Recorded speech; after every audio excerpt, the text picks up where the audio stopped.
thought. Beyond a certain distance, we can't see the opening where we came in. Maybe that's to prevent people from escaping. Sounds like Dottore style to me. Not much has changed. Things are basically the same here as they were before the energy field appeared.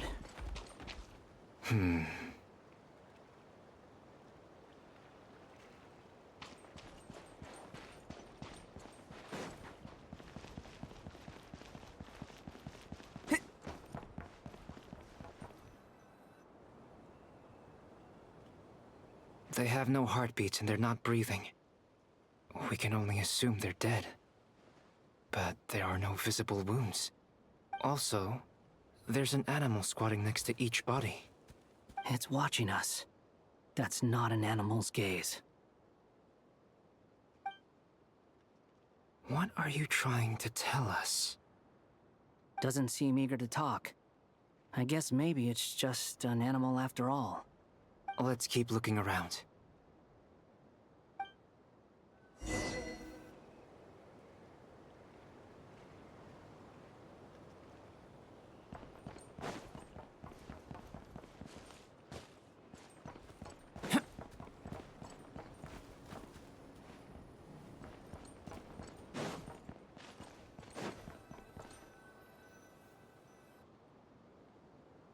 Same situation everywhere. Not a living soul in sight. Just countless bodies with animals standing watch over them. Well, I think we can safely rule out the possibility that they're all pets. Is skirting around the topic your way of showing consideration for other people's feelings? Just being cautious. I don't doubt that you can handle the truth.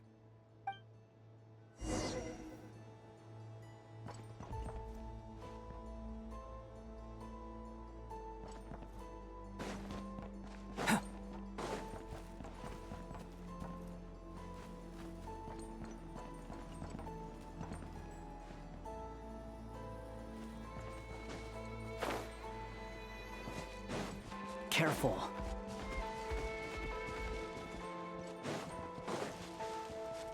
Please, help us. Please. Over there, I hear a voice.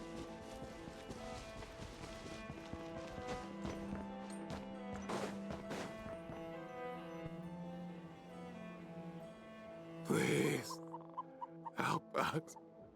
Please. What happened here? I don't know. Suddenly, everyone collapsed. Then my line of sight got lower. I still have some of my senses left. I gotta get out of here.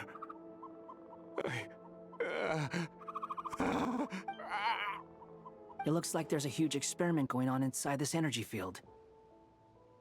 Maybe each energy field is its own giant experiment. He's swapping human minds with those of animals. Even without the other circumstances, this would be an extremely radical experiment. Those people may have lost their sense of selves, but they are not fully animals either. If they were, they would have left. But instead, their instincts are driving them to remain by their dead bodies. We should go. No sense in sticking around here longer than we need to. Agreed.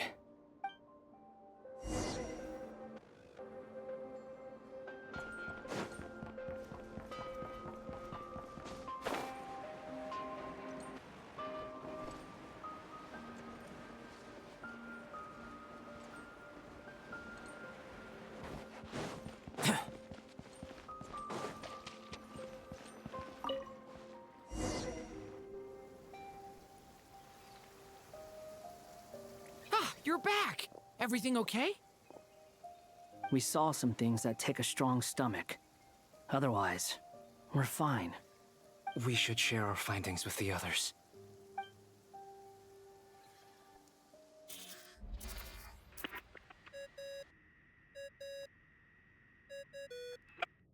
Yes? Who is it? Miss Nefer, it's me, Albedo. We found a way to break through the energy fields. With enough control, It's possible to tear them open using elemental energy. Also, we managed to take a look inside. Dottore is carrying out his cruel experiments on an immense scale. Any residents who have failed to evacuate in time will likely meet a grisly end. Sounds like he's living down to our expectations. Might I ask how things are proceeding on your end? I'm just about to get started. I'll be in touch once I have a result. Understood. Stay safe. I will.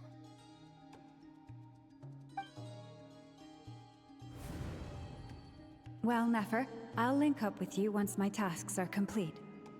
What makes you think I'd need you to do that? I'll need it. And considering the way you approach certain matters, I think you'll be better off with me present.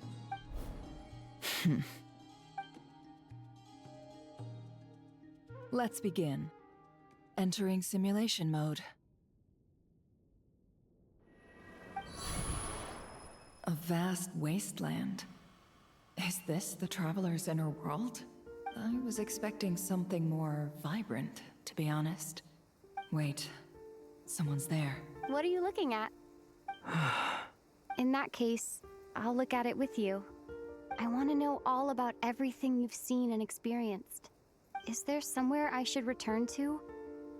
Or should I stay here and be the hero everyone says I am? I don't dislike my current life. Roaming the land, fighting battles, accomplishing missions, earning a living, looking after Paimon. It's not so bad. I guess the only thing that's missing is that you're not here with me. This is the conscious layer, which contains a person's true feelings. It is filled with both longing and kindness. I suppose anyone who lives long enough ends up wishing for someone who can't be there. Maybe it's the only way we can feel truly alive. Time to delve a little deeper.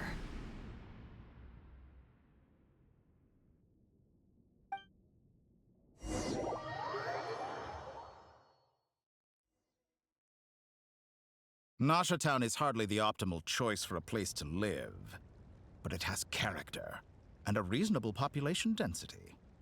What are you trying to say? Oh, don't be nervous. I was just thinking where might make a good starting point for your journey. Perhaps I should send you further afield. Conria, perhaps. Conria ceased to exist long ago. Once again, you fail to understand the possibilities that the Tri-Lune creates. Anything that has existed in the past, I can now recreate. You simply do not wish to see that happen. That might be because you miss your sibling and fear getting answers that you are not ready to learn. But this is not for me to judge.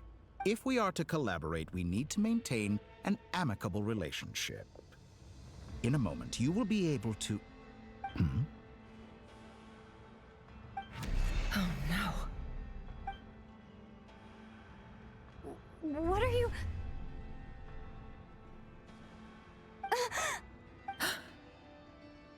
What are you gonna do?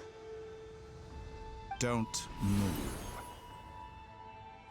Something unwanted has crept into... Oh? Gone as quickly as it came.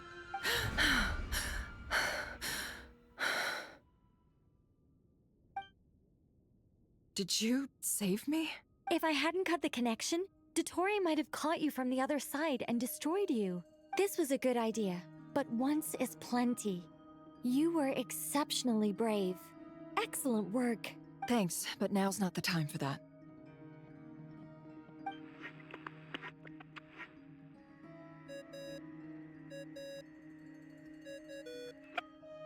Albedo speaking. I think I know where she is. What is this endless darkness? I can't see anything, even though my eyes are wide open. But why? What happened? Ah, sorry about that. I take it you didn't notice. Just now, a friend of yours took a little peek into your mind. Could it be Nefer? How did she do it? Did she use something as a medium to connect to me? Do you think she's aware of your current circumstances? Oh dear. Have I stunned you into silence? I only wanted to slow down your time a little so I could stop your intruder in her tracks. It would have been nice to capture the spy. I must say, I'm finding the ability to adjust the flow of time rather intriguing. The moment you closed your eyes, time seemed to grow impossibly viscous, didn't it? A whole month passed before you opened your eyes again, but only for you. No one else was affected. I dare say this is something only a god can achieve. Point taken. You've proven once again that you have god-tier powers. Oh, you misunderstand. This wasn't about proving a point. I was testing things out. I find I learn best by doing, and I have to admit, time is not the easiest dimension to control. I only wanted to make you sleep for a short while, but it ended up lasting a whole month. Clearly some finesse is required to wield the authority over time as I wish. I hope you're not angry with me. It was only a month's discrepancy, nothing too serious. Had I been off by a year, a decade, or even a century, that would have been quite a different story. You could have frozen me for millions of years. So much for collaboration. You aren't showing much sincerity. Millions of years? To what end? I wonder if you don't understand humans all that well. They are very pragmatic creatures who understand only that which they can perceive with their senses. If I had you sit here for a week, I imagine people might sympathize. But if I left you here for 100, 1,000, or 10,000 years, the sheer size of that number would cause it to lose all meaning to them. They would not have the capacity to comprehend your suffering, and thus they could not empathize. Unfortunately, while gods do exist in Teyvat, it is ordinary humans that account for most of the population. Their lifespans are so limited, their bodies so fragile. Did you ever really hope that they could begin to understand someone like you? Your long life and unique origins make you fundamentally different from them. How long will it be before they start to treat you like the alien you are? Before you are ostracized, outcast? Alien. Even I feel bad for you sometimes. This world has made you into a slave.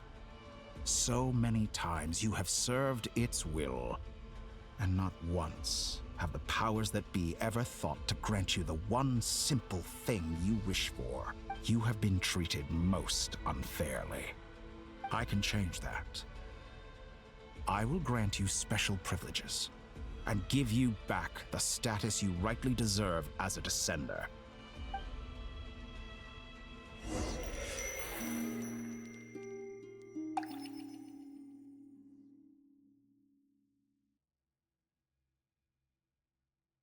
I've entered the past 3 times at this point, but I still have so many questions. For instance, beyond each point being further back in time than the last, what determines the specific locations at which I can make entry? So far, the common thread linking all 3 scenarios is that the Traveler has been present. But it's more than that.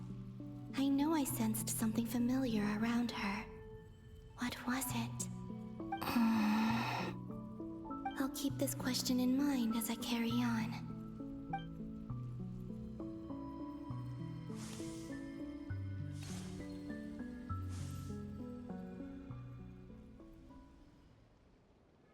Humans, you never change.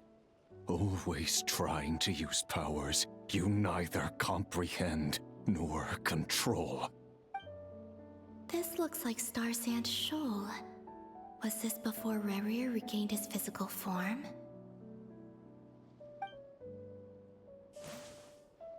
You've messed with the cannon again, huh? Sorry, but this round's not gonna go your way. The cannon. That's right. I was at Silvermoon Hall and I sensed an abnormal Kuvagi fluctuation coming from Nasha Town. And right after that, came an ominous power emanating from...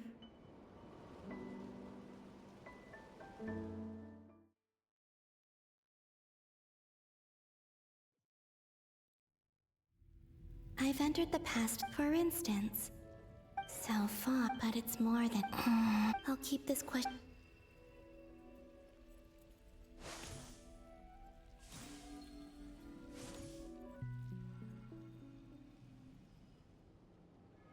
Humans. You never... This looks like Star Sand Shoal. Was this before Rerir regained his physical form?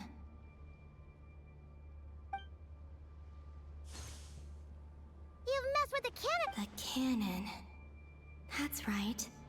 I was at Silvermoon, and right after that, came an ominous power emanating from Star Sand Shoal. My body was once torn into countless pieces and hurled into the swirling chaos of time itself. But even so, my life and will were not extinguished. I wonder if I could try to prevent his resurrection. But how would I do it? What can I do, here and now? Traveler! Behind you! Look at that light! No, I won't make it in time. She's using the Kuvaki shield like I taught her. Is she gonna use it to block the cannon? She's strong. I'm sure she can manage. But the force released when the beam impacts the shield might lead to collateral damage. Easy Island. The Frost Moon Scions will be exposed to lethal levels of Kuvaki. A question, if I may. Kind Miss Columbina. When the cannon's Kuvaki beam was deflected earlier, I saw several bolts of energy streak toward Hisi Island, only to be blocked. Did you also have a hand in that? Maybe that really was me after all. Well, future me. But I don't know if I have enough power left.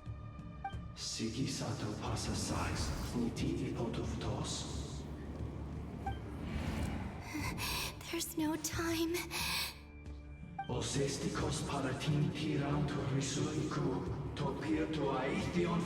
I have to make it. Oh, Frost Moon. Oh, great land.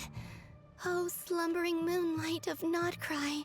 If you can hear me, if you can sense my call, then please, heed me once more!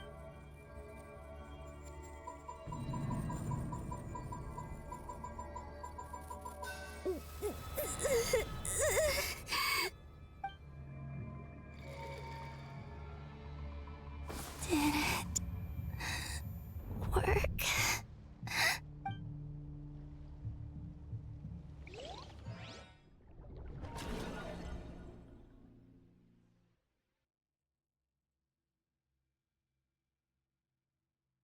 Hey, wake up. Hey, did you hear me? Columbina, I said wake up now! Oh, good morning, Sandrone. It's 3 in the afternoon, actually. And could you kindly not use my quarters as your personal nap room next time? Aw, but I feel so safe here. And your coffee, right? It's so bitter, but it smells lovely. It's like you were raised by wolves in a forest or something. What did you drink growing up? Grass tea? The Frost Moon Scions certainly led a more frugal existence than the Fatui. Then I'll bet you've never eaten one of these before. It smells delicious. That's because it's a Fontanian recipe. I had a little free time today, so I made a batch. Rosaline will be here shortly, but if you really can't wait, I guess you can go ahead and... Hey, at least let me finish before you start eating! Did the Frost Moon Scions not teach you basic table manners? Or did the rules not apply to you because you're the high and mighty moon goddess? These are so tasty. Of course they are. I made them. I was worried they might contain traces of machine oil. What? You know, there's something I've always wanted to ask you. Why did you leave your old home and join the Fatui? I mean, I'm sure their food was awful. But there's gotta be more to it than that. Well, life there didn't go quite how I imagined. What were you expecting? You're a god. Your followers are gonna make some demands of you, right? Surely you can just answer a few prayers here and there in return for the free food and drink. How bad can it be? Well, would you help other people just for free food and drink? The doctor told me that you were created by a great mechanic, Lord something Fisher. The Lord Artificer. Ugh, some people can't keep their mouths shut. Oh, Lord Artificer. And didn't he have something to do with the, narcissist? Narcissenkreuz Ordo. Yes, that was it. Narcissenkreuz Ordo. So, would you try to fulfill their wishes? You must be joking. I wouldn't go even if they paid me. I don't even know them. Exactly. Well, I felt the same way. I did not know the people who made demands of me. Huh. What do you know? We're on the same page for once. In his later years, Alan did ask me if there was anything I wanted to do. If I had any wishes of my own. Well, I don't. And I'm not in any mood to fulfill someone else's either. Who's Alain? He was the... You know what? Never mind. You're not gonna remember. Anyway, the point I'm trying to make is, neither of us is the self-sacrificing type. Let me ask you this. What sort of place would you like to live in, if you could choose? A place where people don't ask me for things I cannot give them. Where they don't worship me, or fear me, but just want to chat with me like a normal person. I'd also like the freedom to come and go as I please. And ideally, it would be somewhere with the smell of coffee and snacks. Not to burst your bubble, but no such place exists in the world. Now, take your snacks and scram.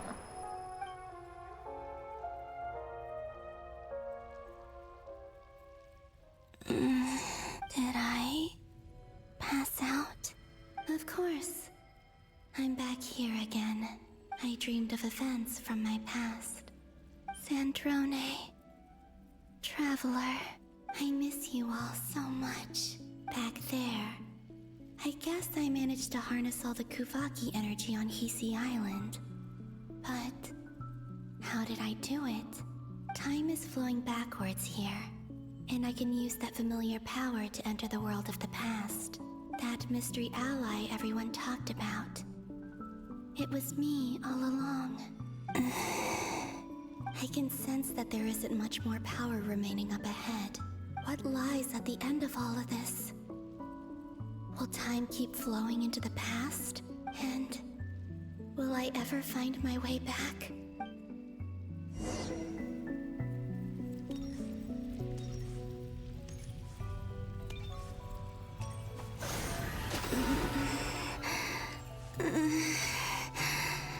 It's getting harder and harder to use my power.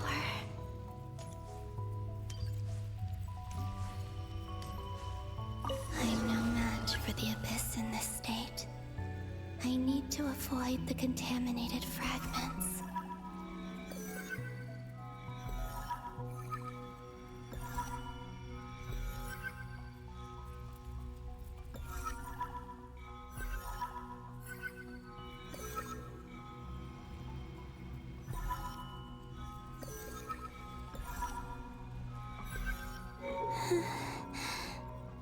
Time to go. I wonder where I'll find myself this time.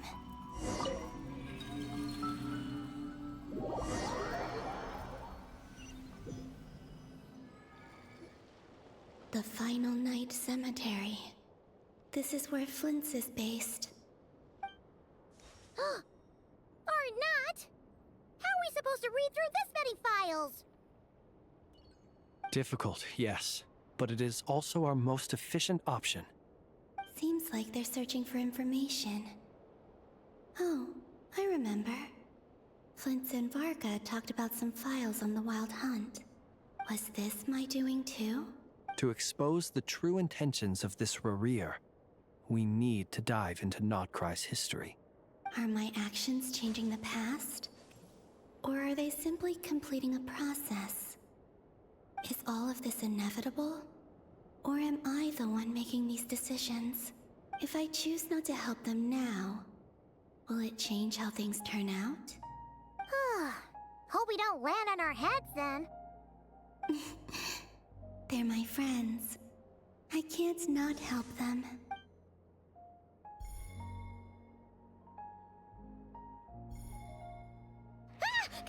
Ghost! And the other one was... here. Hey! Another file's moving!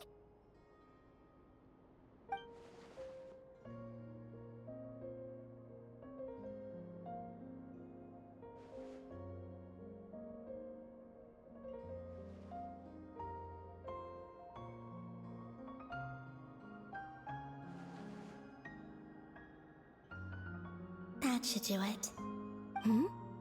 Luanatar? You can sense my presence? Wait!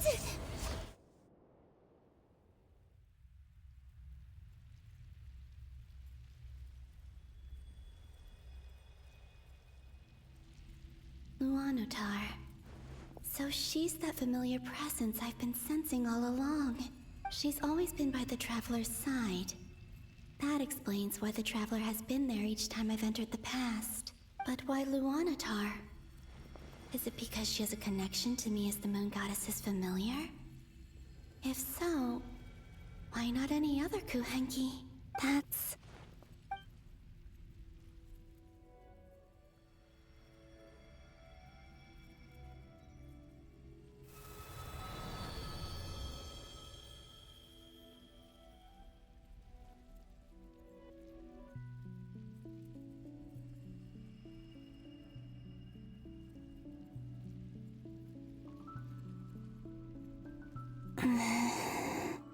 I cannot sense any power up ahead.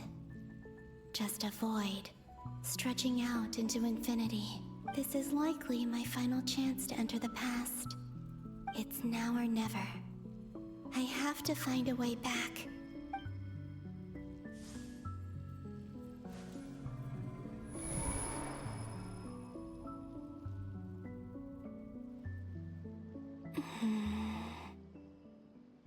Easy Island? How far back in time is this? Where's Luanatar? I can't sense her presence this time. Seeing Enefa and Aino reunited like that sure was heartwarming. Traveler, Paimon. No, stay calm. I don't have much power left to change things.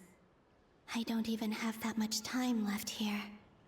Think, Columbina. How do I find a way back? A way back... to where? Do I go back to Moon Prayer Night? Or to the future that followed? And if I return in my current state, what will become of me then? Dotori's actions that day proved that he'd been planning that for a long time. He had already seized the power of 2 Moon Marrows before capturing me.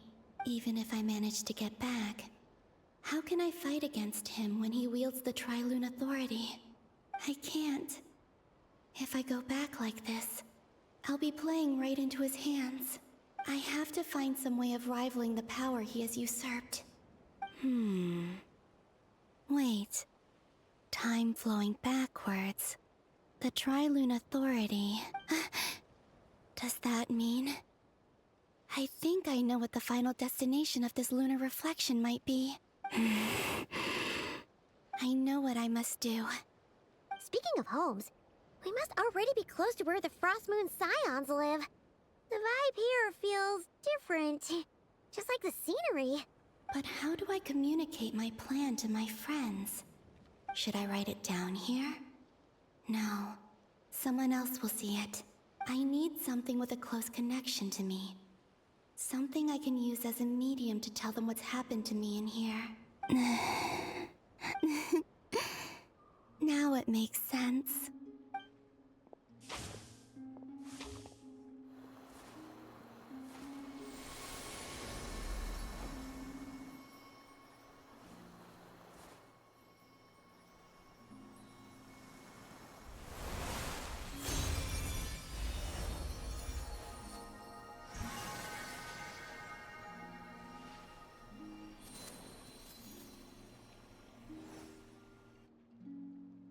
Hey, what was that? I feel like some sort of breeze blew by, and then the petals suddenly turned into... Huh? It was I who brought Luanatar into being. I gave up a piece of my own soul to create her. That's why I could sense a familiar power from the moment I entered this space. It also explains why she's been present in every past location that I've entered. Because we have a deep connection. Hey there! What's your name? And the reason why there are no more gates to the past after this point is that Luanatar hadn't been born then.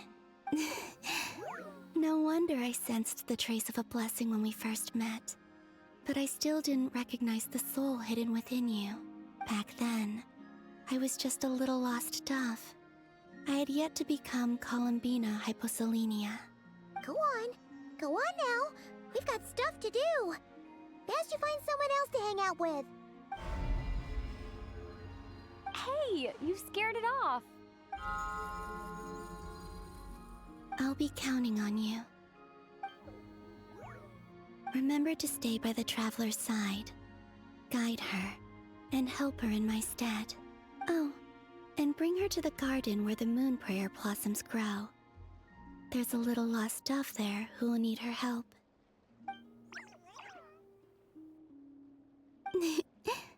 Go on.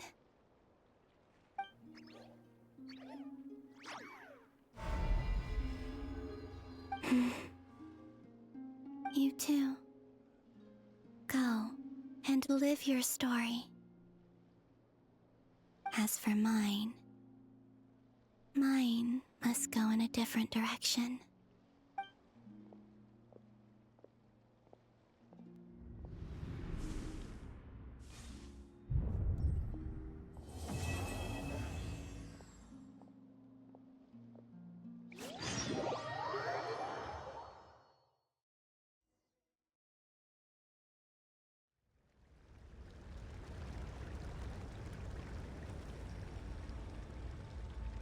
How would you like to experience the thrill of never being held accountable for your actions?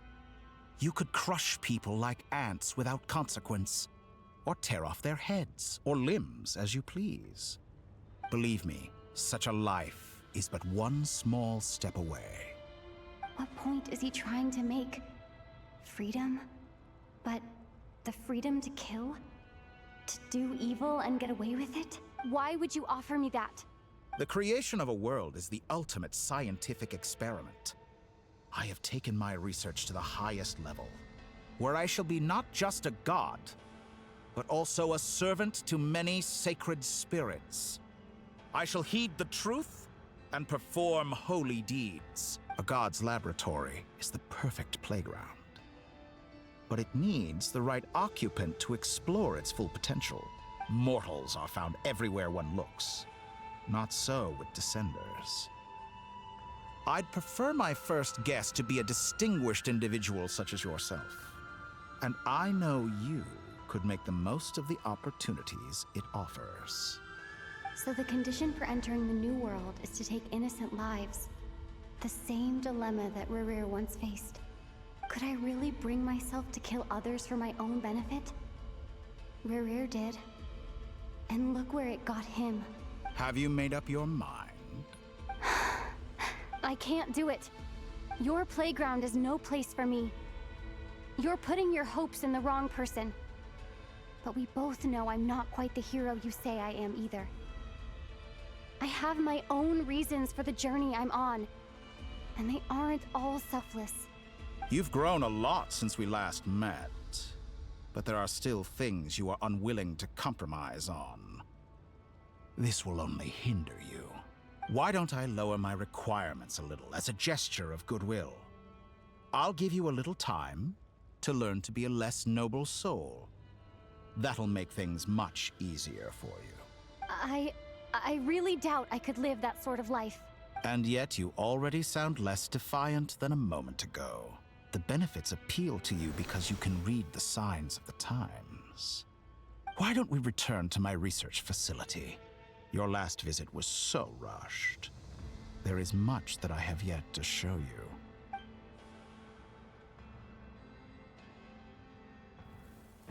you. Now to that question, Heroes don't attack from behind. Guess I'm no hero. This is most disappointing.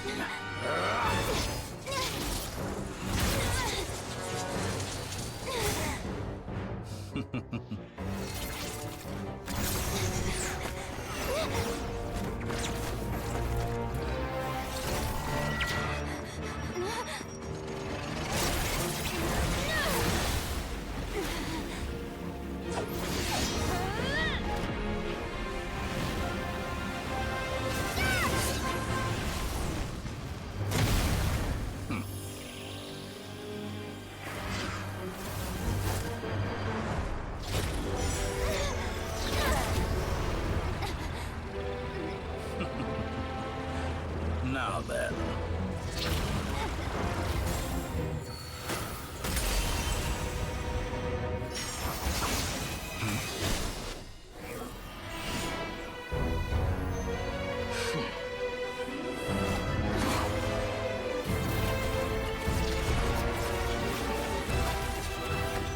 A new face. Interesting.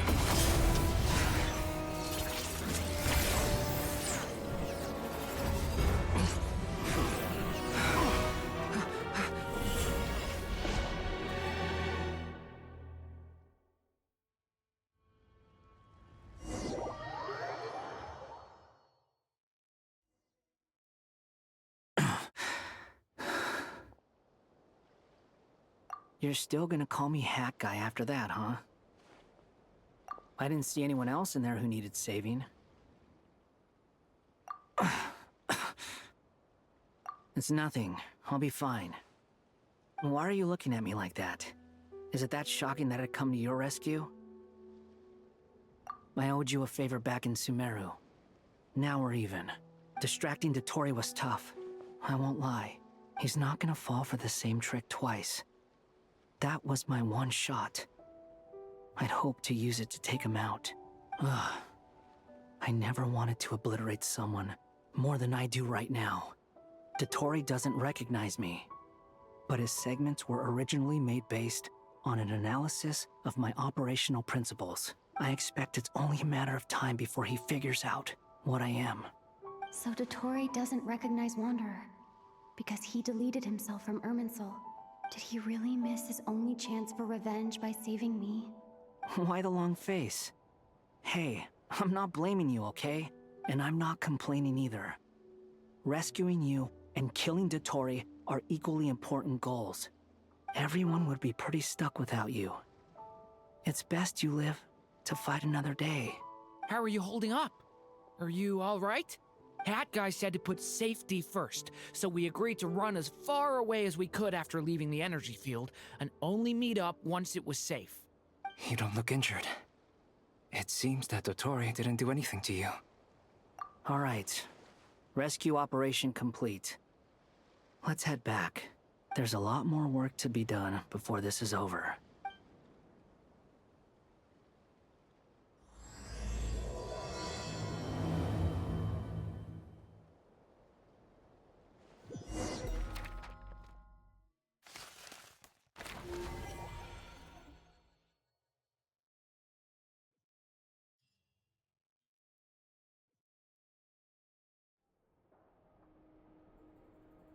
Understood. I will bear the Tsaritsa's decree in mind. I don't see what's so awesome about it, though. Does he really think everyone else is as immature as him? I'm not stooping to Tartaglia's level. I thought you might say that. How's your progress? Quite promising, actually. That alchemist Albedo gave me a few ideas. Remember how I asked you to look up some files for me? That stuff on the Nachtschitzenkreuz Institute. René de Petrichor and Jakob Ingold. Alain Guillotin despised René's theories and methods, but he never managed to come up with better alternatives either. So I adopted some of René's ideas. I thought Alain was like a father to you. He and René were mortal enemies, were they not? And what would you say if Linny and his friends one day learned something useful from someone you utterly detested? I would applaud them for it. That would mean that they have surpassed me. For all we know, Alain Guillotin might have thought the same thing. Not that it matters, though. He's dead, and I'm alive.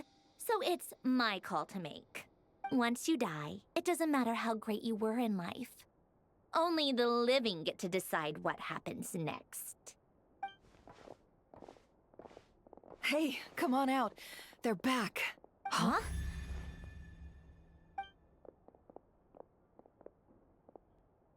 You're back? And your head's still screwed on? And you still have all your limbs? What does it look like? Way to keep your composure, madam. Excuse you. I am perfectly composed. Glad you're okay. Yes, it's a huge relief. Worry? Oh, yeah, right. You think we, the Fatui, were worried about you? We were worried sick. Hey! The Traveler and I were already friends. You are free to join this mission in whatever capacity you please. Much like your tea parties. It's a laugh a minute with you guys. I must say, I was quite surprised when Mr. Albedo told me he would need no additional aid. We discussed this on our way back as well. I am rarely so unequivocal, but in this case, we had full confidence in Hat Guy. He said he knew what he was doing. Albedo and I pretty much had to just wait outside on standby. Meanwhile, Hat Guy broke into the energy field and rescued the Traveler solo. You didn't have to mention that. Well, I'm thoroughly impressed. You are a force to be reckoned with, Hat Guy. Is she back? Is she really back? Traveler! It's really you! Oh, thank goodness! Paimon missed you so much! You can finally breathe easy, Paimon. It's great to have you back in one piece! Oh, Paimon's been having nightmares the whole time you were gone! Look at them. You know, once you reach my age, there's nothing better than watching a misty-eyed reunion between friends. It's nothing. Same goes when you get to my age, too. I bet Aino and Anefa would be tearing up as well if they were here. Varka, I'm not sure Anefa can cry. Oh, yeah, good point. Hey, your eyes are looking a little red and puffy. Come here, let's hug it out. What? Ew, no! No, thank you. You're not my dad, okay? Knock it off! Everyone, I'm sorry for all the trouble I caused you. But the silver lining is, I didn't come away from this ordeal empty-handed. While I was being held captive, I learned a lot about Dottoro's current capabilities and what he plans to do with them. Allow me to explain.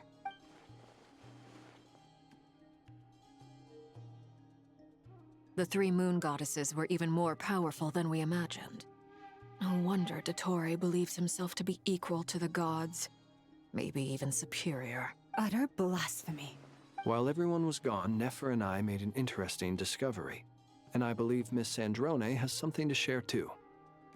Ma'am, perhaps you could do the honors? Called it. Getting rid of a pesky troublemaker like her is like trying to clean up after a crumbly cake. Our next step is to find a way to bring her back. A place where time flows backwards, with no destination in sight. Surely it must have been created for a specific purpose. But I fear the answers are buried deep into Vat's history, held by great powers beyond our reach. It sounds like she's on a specific path through time, just traveling in the opposite direction to us. The question is, where does that path lead? Or will it keep going to infinity? We considered that question as well. Strictly speaking, time is not infinite. Indeed not. Every road has an end. Nicole! You sure loved quietly sneaking in mid-conversation. I do, in fact. It's something I've always done at our mages' tea parties. Quiet, mysterious, and persuasive. You wonder what lies at the end of her road. Well, just as the world has a beginning and an end, so too does time. And so, the end of the road is the moment that Teyvat was born. But where Miss Columbina will end up along this road, that depends on where this particular river of reverse time began. What about the original moons and the moon goddesses? Do they have a beginning too? All things do. In the beginning, no moons adorned the sky. It was the Dragon King Nibelung who raised the 3 moons into the heavens, and thus were the moon goddesses born. They were shadows of the planet, born to wield Nibelung's authority and oversee the world on his behalf. They were extensions of his will, manifestations of his majesty. But then one day, they disappeared just as suddenly as they had once been brought into being. Nobody knew where they had gone.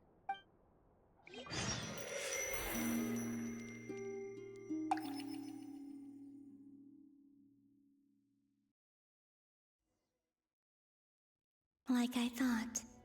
No more paths back to reality have emerged since. But how can I be sure that I'm going the right way without scenes from reality to keep me on track? I can't even be sure of how long I've been walking for. The further I travel, the less stable this space becomes. There are even moments where I can sense something that feels like abyssal energy. They can just materialize out of thin air. I have to keep my wits about me.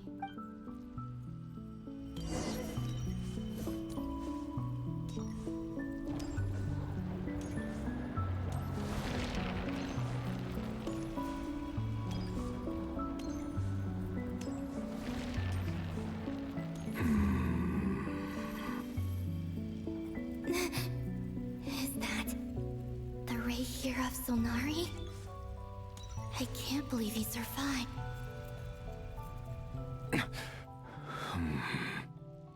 You are the moon goddess. But how? Please, there's no need. I'm not interested in fighting anymore. I find that a little difficult to believe. Yeah. Honestly, so do I. The way you used my own power against me was... It was a brilliant strategy. And then, in the final moment before I was thrown into this space, I got to see an old friend. Mr. Dainsleif. Right. It was so long ago now. But we were friends once. And when I first got here, I was filled with hatred, remorse, and rage. How I cursed and devoured. I tore everything here apart. I was consumed by the desire to leave this place and have my vengeance. But to no avail. This is a place with no exit. This is the second time I've entered this space. Though I have no memory of the first. I was torn to shreds the moment I entered. But this time I survived. It must be partly because of this new body. And partly because of all the Kuvaki I absorbed in Nodcry. Are you the source of the abyssal power in here? Not all of it. Some is from when I first arrived here and tried to destroy everything. But there was already a degree of abyssal power here, before I entered. And like a venomous snake baking in the merciless sun, it tried to slither into my shadow. Tried to? So, you rejected it? Yes. Because after that, the world suddenly became silent for a moment. What do you mean? The voices in my head, they were gone. And then I saw her. Her? Thalindis. My former lover. Never mentioned that she saw a memory of Thalindis leaping into the moon's reflection. More precisely, I saw her afterimage. I'm sure the real her is long gone. She was just an ordinary Conrian. She couldn't have survived here for very long. Anyway, why have you come here? Didn't you know it was a dead end? If I hadn't escaped through the moon gate, my friends would have been in far greater danger. Oh, I see. Because of your power. The power of a moon goddess. What? You'd like to know how I know, wouldn't you? The one who resurrected me said so. I could hear a deep lust for power in his voice. Do you mean... Dottore? Dottore. So that's what he's called. He'd been collecting fragments of my body for a long time. Also that he could resurrect me at the moment of his choosing. I had no interest in his research. But being as corroded by the abyss as I was, we were aligned as far as hunting the moons and recovering my strength were concerned. So that's why the Wild Hunt suddenly became so active in Nodcry. When I left the Fatui in my weakened state, Dottore must have felt that his time had come. Moon Goddess, could I ask a favor of you? What? I know this is a lot to ask, especially from someone who tried to kill you. If you refuse, I won't fight it. But this is the only thing I desire now. Nothing else matters. What do you want? I'd like you to take a message to Thalindis for me. Thalindis? But... Yes, she's dead. But like I said, I saw her afterimage. I can sense that some part of her soul remains here. Far, far ahead. Why don't you go and speak to her yourself? I can't. I don't know why, but I can't move freely in this space as you can. All I can see is a glimpse of her, walking away. Just like the moment when I last saw her in life. In return, I will clear these abyssal obstacles for you. No, not in return. I'll clear them for you. Whether you want to help me or not. It feels like something I ought to do. Yeah. Why, indeed. I've been asking myself that question a lot recently. Why did I do the things I did? I'm tired of it all. Tired of the person I became. People used me. And then I turned around and started using others. I hurt a lot of people. I think I grew tired of it long ago. But I wouldn't admit it to myself. And ultimately, that's how I ended up here. What do you wish to tell her? All of it. My past. My mistakes. Everything that happened after we were separated. Is it okay if I give her the abridged version? Yeah, I'm sure there's plenty you can skip over. Just tell her the important parts. Whatever you think that means. Like the part where you relentlessly tried to kill us? It's up to you. Love demands honesty. But my relationship with Thalindis was built on lies. We hid too much from each other. But after living my whole life in the shadows, I don't want to hide anything anymore. I will do my best.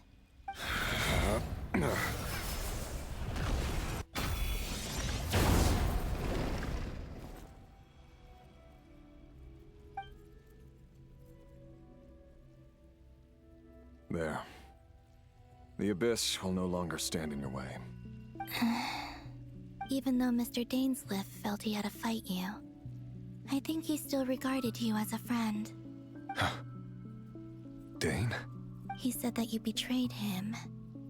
But he also felt great remorse at never having understood what you were truly going through. Why tell me this? Because if he'd known that someone could take a message to you, I believe that's what he would have said. Thank you. It means a lot. I know this will sound strange coming from me, but don't die, Moon Goddess. I can tell that you're determined to get out of here.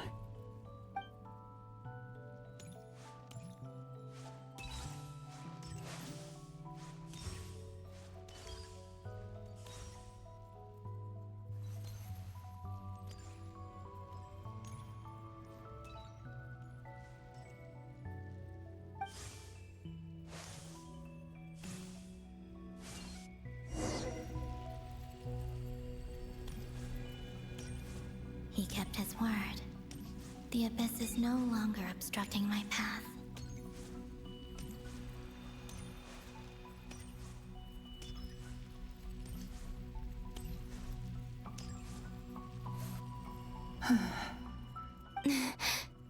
Is that the Lindis? She wasn't far off at all. And yet, they can never meet. Hello, Miss Lindis. Who are you? How do you know my name? I've never seen anyone else here before. You can call me Columbina. I promised Rerir that I'd bring a message to you. Rerir? My Rerir? Is he well? He's doing better than he was. Better than he was, huh? Sounds like he's had a pretty rough time. Others have had a rough time on his account too. In many cases, their time ran out because of him. And I'm not just talking about the children of the Crimson Moon. So, things got worse before they got better. Could you tell me what happened, Miss Columbina? Are you sure you wish to know? Yes. This is my opportunity to learn the truth. No matter how hard it is to hear, I have to know. I admire your courage. However, time is short. I cannot stay here for long.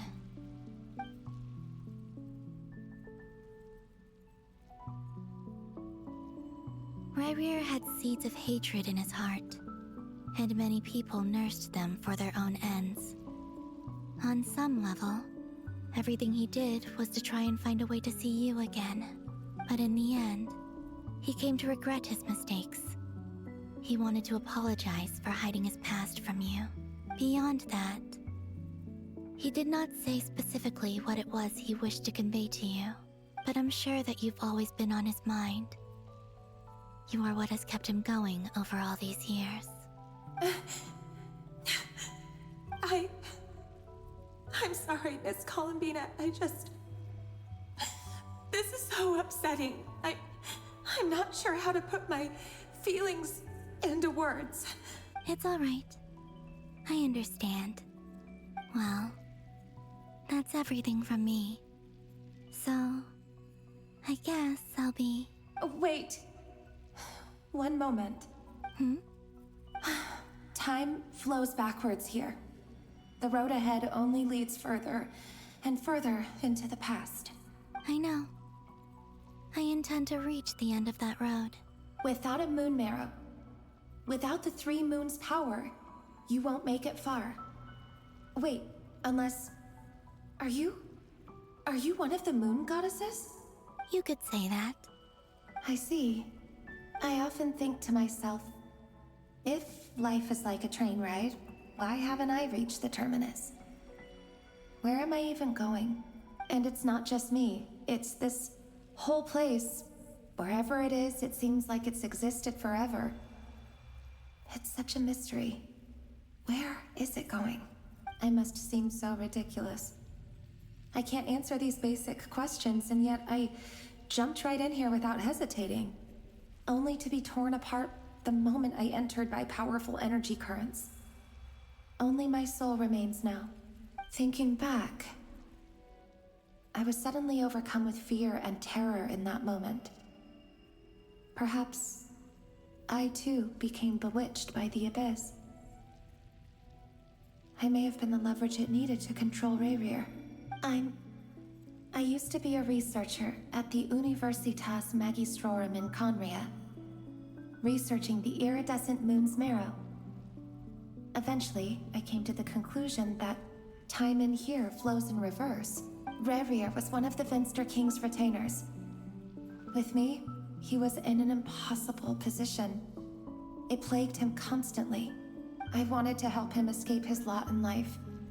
I wanted him to be happy, so I thought I'd use this place to return to the past. At the time, I thought I could just go back to the day that the Finster King first found the prince. It was only after meeting the prince that the Finster King started going too far with his research into the Abyss. That was the day all of our woes began. I thought I could stop the king from ever meeting him and solve everything. I couldn't kill the Finster King himself, so I had to find another way to save Rayrir. That's why I wanted to go back, to kill the person who had brought new possibilities to our realm. I'm sure it was a futile endeavor, but the Abyss probably enhances the basest human desires. So I naively hoped I could change everything. But I was simply too weak. Like a speck of dust against the whole universe. Look at me. I didn't even survive the journey here. Not physically, at least. I know I'm never getting out of here. But you're different. You can make it, and I want to help you. I owe you that much. How do you plan to help me? Have you noticed the golden energy that exists here? Based on my past research and my observations since coming here, I believe they carry you forward faster. I can share what I've learned, and help you understand the pattern in which this energy appears.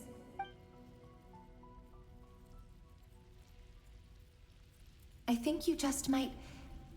Now, I know you will be able to change the past. Also, I've been speculating about where this space ends.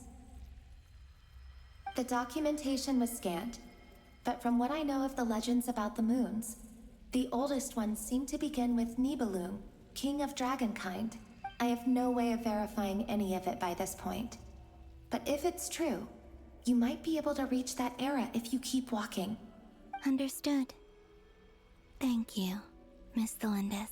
I'm the one who should be thanking you. If you hadn't entered this realm of everlasting death, what use would my deductions be? Thanks to you, they have some meaning. About Rayrir, I'm so sorry. For everything. It wasn't your fault. That's not true. Because we both feared bringing trouble upon each other, neither of us ever told the truth. And that dishonesty sealed our fates. But enough about that. I wish you a safe journey, Miss Columbina.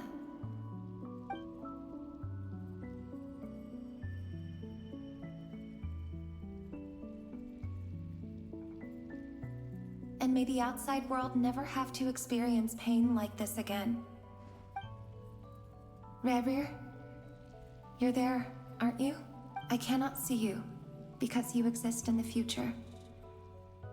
I expect we'll be trapped in this prison of space-time for all eternity. But please, gaze upon the past, and then sit for a while. Let's find a place to sit down together, just like we did when we first met.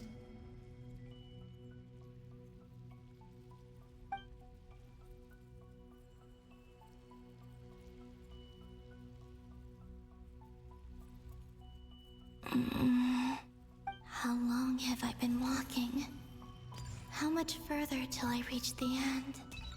Is there even an end to be found? Everything's getting blurry.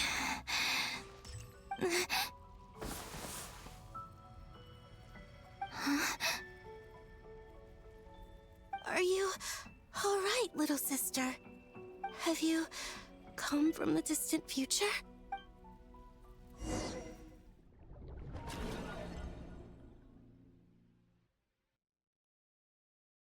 So, how exactly did the moons just disappear? Shouldn't it be a little harder to get rid of major creations like moons? The world is a vast and ancient place. On a certain scale, all life lasts for but a fleeting moment. Miss Nicole explained that the moon goddesses likely perished in the War of Funerary Flame. The moons themselves were also destroyed at that time, save for the Frost Moon, from which a new moon goddess was later born. Am I missing something then? 'Cause the stories say that the moon goddesses were born on the moon, but doesn't Columbina say she was born in Nodcry? Huh, you're right! Why do their birthplaces differ? What's the difference between the two generations of moon goddesses? Also, remember what Sandrone said? Her scans detected 4 moons. In other words, 4 moon marrows. Technically, the result of the scan means that 4 moon marrows were detected and positively identified as moons in that moment. In other words, this piece of information alone isn't enough for us to know how Miss Columbina is doing right now.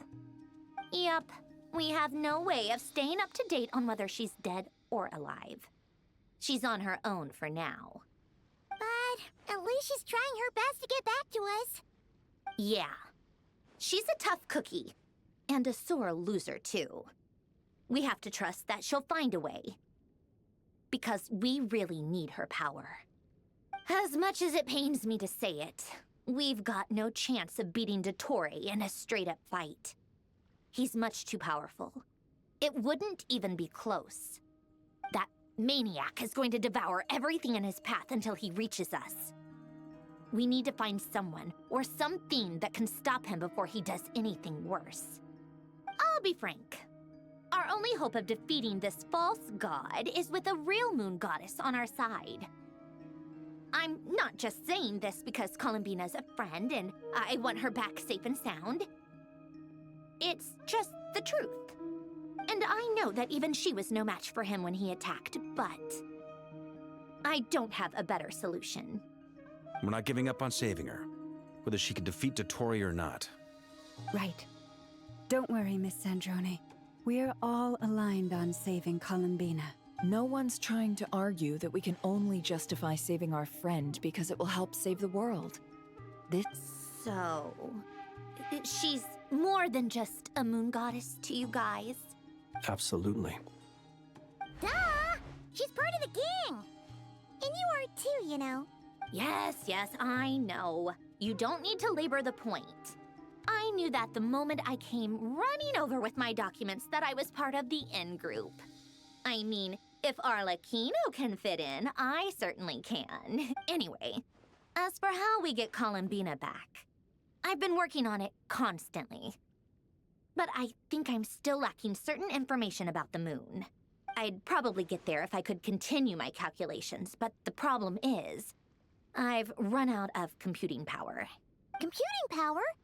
You mean, you need more energy? No, the issue isn't energy, it's processing power. There's so much data to get through that the whole process has just ground to a halt. That's a tricky problem. René de Petrichor of the Nazissenkreuz Ordo once foretold the fate of the world. But I don't know how he did it. My guess is that he used the primordial sea's power. However, that won't work for me. His methodology was vastly different from my own. What's worse, they're incompatible. And to top it all off, we can't even leave Nodcry. Ugh, this is so annoying. If I'd known we'd run into a bottleneck like this. Well, no, the design bureau's a bust as well. Curse that Dottore! Couldn't have made this harder for me if he tried. Oh, what do we do then? How about we grab a bite to eat and take a break? Maybe something will come to mind after you've cleared your head. You don't get it, do you? I'm trying to calculate the fate of an entire world here. And I need accurate results, not big prophecies. Where the heck am I I gonna find the computing power for that? Ahem. Anyway, time to shelve the discussion on technical difficulties. Being a killjoy isn't very ladylike, after all. Either way, we've done what we can. Rest well, everyone. Remember to let us know if anything new comes up. Hat guy? Is he hinting that we should talk outside? Let's go somewhere a little more private.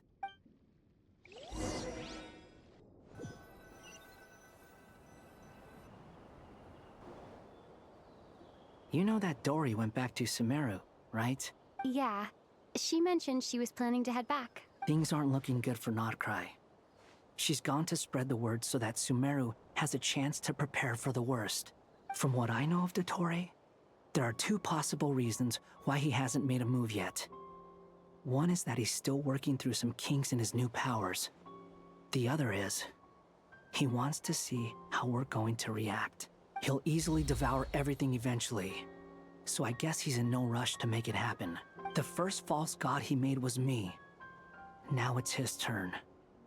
Even though my records were erased from Irminsul, Dottore's ideas haven't changed one bit. He once told me that becoming a god was like turning yourself into a hungry wolf or giant serpent to devour the moon.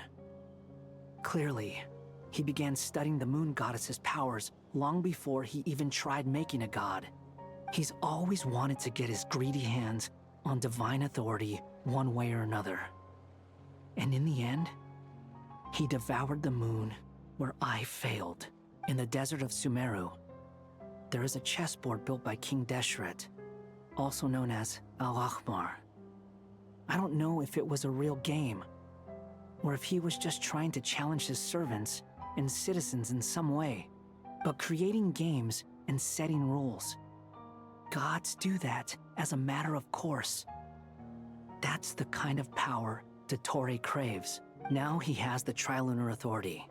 His power is leagues beyond the common people. I don't think there's any point in other nations rushing to the front line. They're better off focusing on defense and hoping they can fend off any threats that spill out from Notcry.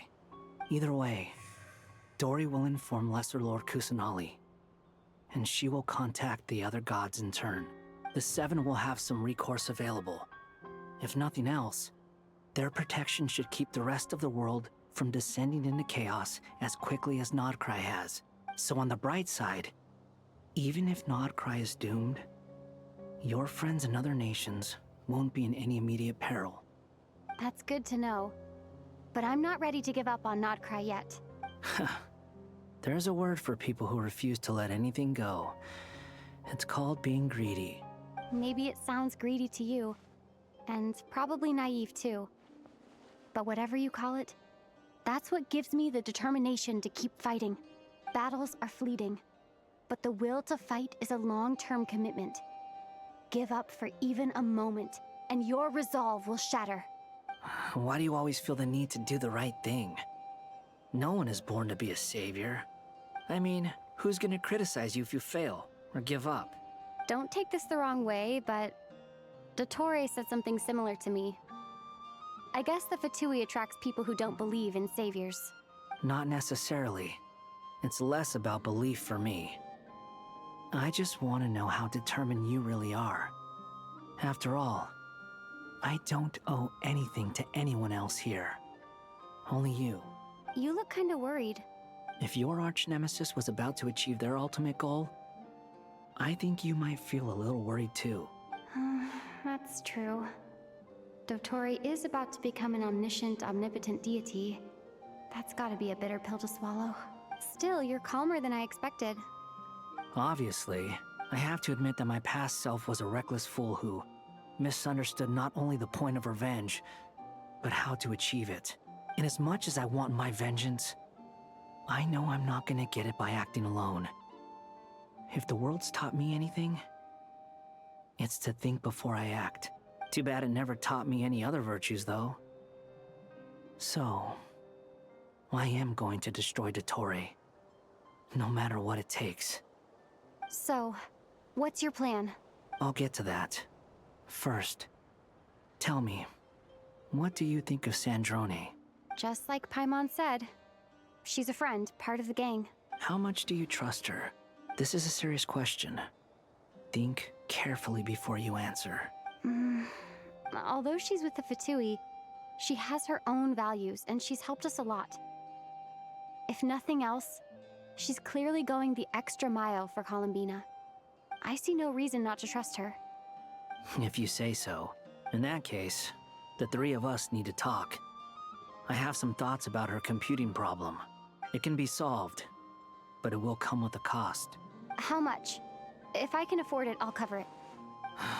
Sometimes your heroism really backs me into a corner. You know that? Come on, let's go talk to her.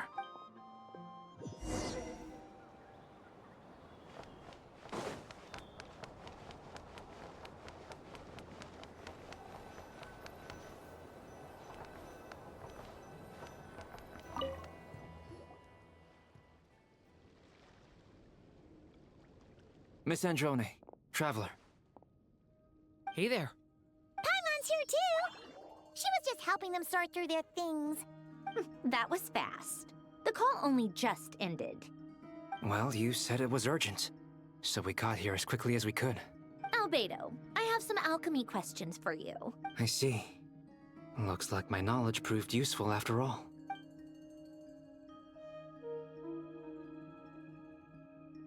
If I might ask, what is the end goal for the modified formula you'll be using?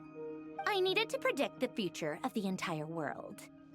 But I've run into some teething issues since trying to implement Renee's theory of the 4 Orthants. I see. I'll have a look at it. Still, computing power is the real issue here. How do you plan to solve it? About that, it's been sorted. Oh, with the Traveler's help? Actually, you're not wrong. She found the person with the solution. Was it Hat Guy? Yeah, it was him. Wow! Go Hat Guy! Seems like all that time studying at the Academia is paying off big time. But where is he? Wasn't he the one who asked Albedo and I to come here? Come with me.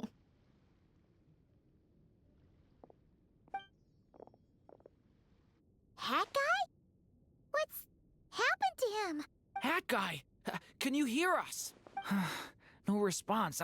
I guess he's in hibernation. Hat Guy mentioned that he was a puppet. It seems that his functions are currently shut down. I presume this has something to do with the solution to your computing problem. That's right. He and the Traveler came to see me. Wait, what? You have a solution? Would you calm down? Why do you always react so hysterically to everything? Excuse me? How would you know? You shouldn't be so quick to judge complete strangers. It's very bad manners. Oh, please. It doesn't take that long to figure out that you have a temper. Where does a mere student get that kind of confidence? I've actually published more papers than you. Not that status counts for much. Even Paimon's applied for academia admission. Huh? Are you serious? See? This is why I can't be bothered to explain myself. She recognizes no one's skills but her own. Okay, fine. I'll hear you out. So, tell me, how do you propose to solve my computing power problem? This world itself is constantly processing all kinds of information. If it's the world's future you're trying to calculate, you need a processing device that's designed to cope with that volume. Easier said than done. Only Irminsul can handle that kind of... Wait, is that what you're suggesting? But surely we can't just... plug my formula directly into the ley lines. You should be able to tell that I'm not human, right? Yeah, I noticed. The technology, though, seems pretty ancient. Very different from Fontaine's. It's a completely different system. Conrian, to be precise. I'm what they would have called a puppet. Puppets need an energy source and processing power. The artisans who built them sought out the materials most suited for that purpose. You? Do you mean... The Traveler and I have talked it over. She's willing to vouch for you. So, I'll allow you to borrow my core for your calculations. It was built using wood from a silver white tree, which makes it a small part of Irminsul. Conrian technology and Irminsul wood. Who in the world could have built you? Are you sure about this? A puppet without its core will cease functioning completely. And if it's left in that state for too long, it might not recover. You could die if you do this. You do realize that, don't you? I can put 2 and 2 together, yes. No need to rub it in. I won't lie to you. This has never been done before. I cannot guarantee your safety. Doesn't matter. I'm prepared for the worst. Did you two actually talk this through? Is he... Are we really considering this? Yes, we discussed it. The bottom line is, he trusts me and I trust you. Let's give it a shot, shall we? Honestly, I have no clue where this kid even came from. But for whatever reason, he lent me his core to use in my formula. I'm very close to finishing my calculations now, and the core is currently in use. So I'm sorry, but I can only show you a sketch right now. This is what the core looks like. A silver white branch. It certainly matches the legends told about Irminsul. Is Hat Guy gonna be okay? He's not gonna die, right? In theory, he should be fine. As long as we put his core back in time. Beyond that, all I can say is that I'll try my best to avoid risk and make sure the core doesn't sustain any damage. I think I know why you called us here now. Someone needs to watch over his body and make sure it's protected until the process completes. Correct. He said that the only ones he trusts here are you two, and the Traveler. And the Traveler will have other work to do. He will have our undivided attention. Aww, Hat Guy. On a more positive note, things are progressing steadily on my end. I'll call everyone in for a meeting once the results are out.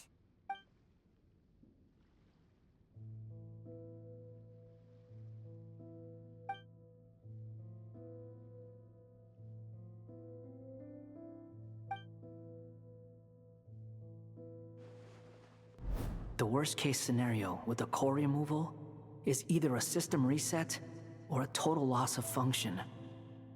But I'm not afraid. A quiet death should have been my fate long ago.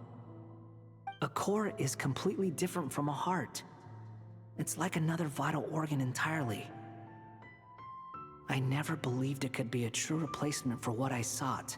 But in the end, it turns out the core was more useful to me. Pretty funny when you think about it. It's like the punchline of my entire life. Do you think there's any difference between a puppet and a human? If not, then this would just be another samsara. I have already experienced both a past life and a next life. Part of me wonders whether I'm only capable of making this decision because I've become a real human. What's with that expression? Isn't this a good thing? Sanjoni will succeed, won't she? She has to. She will. We all have to persevere until this is over. That's right. And I'll protect you all until a moment of victory arrives.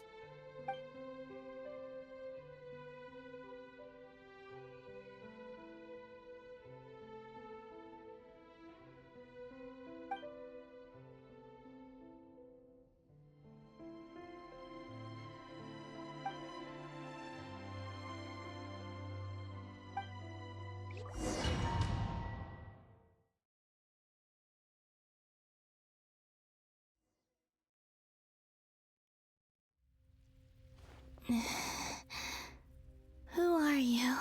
Call me Sonnet. You have the same power as Canon. Sonnet. So, you're the goddess of the iridescent moon? Oh, goodness. You recognize me? Well then, what's your name? Columbina. Columbina Hyposelenia. Hyposelenia? What a lovely name. Did you choose it yourself? It was a joint effort between me and my friends. Friends? You mean your friends in the heavens? Huh? Oh, sorry. You must be exhausted. I apologize. Hang in there. Let me introduce you to my older sisters. Do you mean the other two moon goddesses? Arya and Canon? Wow, you sure know a lot. Hey, does that mean that our story goes on into the future? Oh, I guess that wasn't the best question to ask.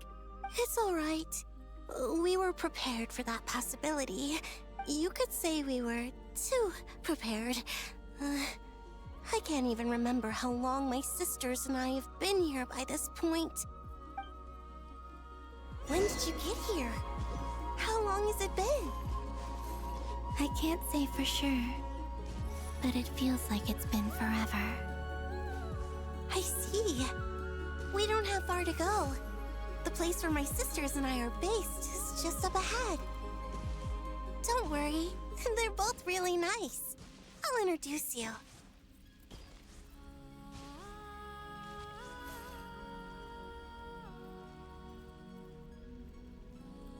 Sisters! I'm back! And look who I've brought with me!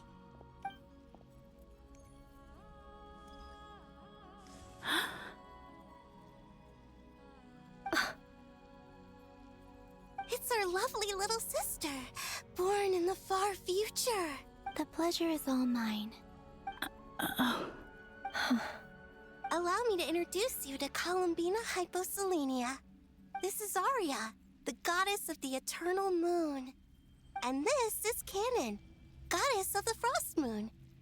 Canon, don't you think Hyposelenia's power is similar to yours? Hello, Columbina. I apologize for our startled reaction just now. And please, forgive our little sister if she's been annoying you. She tends to talk a lot. It's fine. You seem shy. Don't worry, Columbina Hyposelenia. No one can hurt you here. Could you tell me where here is? Please. I must know. My dear sister, this is where Tevat's original ruler, the Dragon King Nibelung, imprisoned the moon goddesses. What? You're scaring her, Canon. No, I'm fine. Please, continue. Nibelung, our original master, created us in the distant past to maintain Tevat. But he left this world and traveled into the dark universe beyond, to explore worlds vaster still. Day and night, we fulfilled our duty in the heavens, until the day that the first Descender arrived. The great ruler of the firmament. The heavenly principles. Is that what later generations call them? I see. But we did not reject them at first, nor did they seem to harbor ill intent towards this world. We coexisted in peace. They were like a guest in our home. Slowly, however, we came to realize that our guest had a growing desire to change and dominate the world. And you didn't stop it? No. There was an order to the rules they set up that Nibelung never taught us. We wanted to know if this order would bode good or ill for Tevat. All right. Canon and I wanted to know. Sonnet was against it from the outset. Later, we discovered that this great ruler of the firmament bore an almost paranoid hostility toward the desire of certain life forms to seek power. Or perhaps they feared them. They would even cast down celestial nails as manifestations of their power, to punish the civilizations of the world below. Only this was far beyond mere punishment. Right. Their rules brought order, but the price people paid for merely testing the limits of those rules was far too great. I did everything in my power to help the punished escape catastrophe, but still, too many lives were lost. The ancestors of the Frost Moon Scions were some of the ones you helped. But just when we had decided to take countermeasures, the Dragon King, Nibelung, returned. And so began the War of Funerary Flame. So, that's the name the world gave that war in the future. Well, who won in the end? As far as I know, the Heavenly Principles won, although it came at a great cost. They remained in Teyvat, where they continue to rule to this day. And the world's original master, the Dragon King Nibelung, was destroyed. And what of the moons? Are there still 3 moons in Teyvat's skies? You can tell us the truth, Columbina. We know we are but remnants of a bygone age. We are prepared for the answer. Only the Frost Moon remains. But it has been cast beyond the false firmament by the Heavenly Principles. The eternal and iridescent moons were both shattered during the war. So death finally came for us in the end. Sonnet.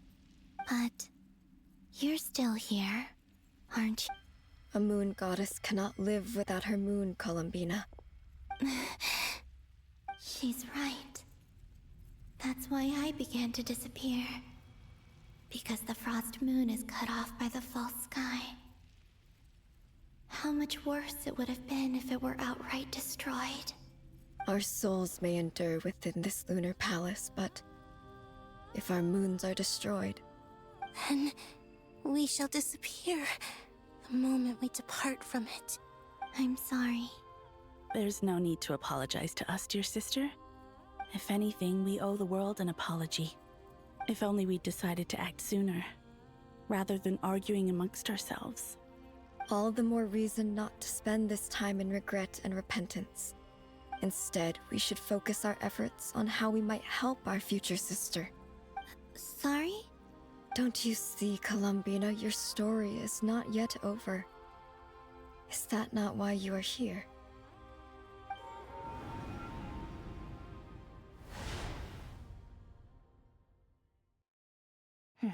It's done. Initiate numerological array. Continue running primary process. Calculate the world's fate through extrapolation. And identify nodes of potential change. Secondary process? Scan for moons. Still 4. The number of moon marrows hasn't changed. Wait, let me think. Is it possible that there's something I've been misunderstanding about the moons all along? Variables. Variables in the world. I know where potential variables within the world come from. So what about the moons? Are there any variables there? Like their life or death, for instance. What if being alive or dead makes no difference to a moon? But that's so strange. Even immortal gods can die. Why would the moons alone be... Wait! I've got it! I've got it! If alive or dead is considered a variable, we might have had this wrong the whole time. No one ever said that a moon marrow equals a living moon. We just made that assumption ourselves. Initiate secondary process. Scan again. This time filtering out interfering perimeter, moon marrow. I don't care if they're natural or artificial. Get them out of my search results! Why? It says 3 moons still exist in Teyvat, even after excluding the moon marrows. But we know for a fact that 2 of them are dead. Redo the scan. Narrow the results to living moons and real moons. No, scrap that. Narrow it down to moons that have lunar authority and remain alive. Why? Why is it still 3? What is this, Columbina? Has the world lied to us? Or are you the one pulling the wool over our eyes?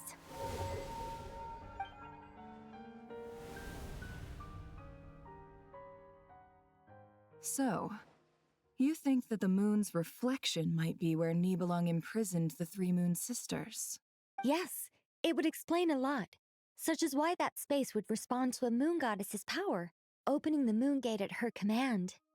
It would also explain why Miss Columbina has been unable to leave, and why time flows in reverse there. In the messages she sent, Columbina promised us she'd find a way to return, but we have no way of knowing how, when, or where this might happen. The fact that she still has yet to reappear in this world indicates that returning from that place is no easy feat. We cannot afford to simply wait for her. So you're saying, if she could return by her own power alone, she would have done so long ago? Yes, she certainly wouldn't leave it to this late stage when it's so touch and go.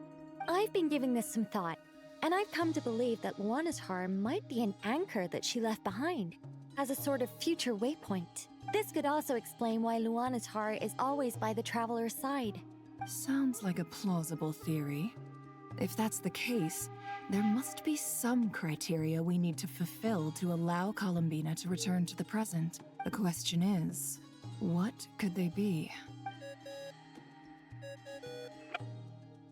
Hello? Listen up! This is extremely important!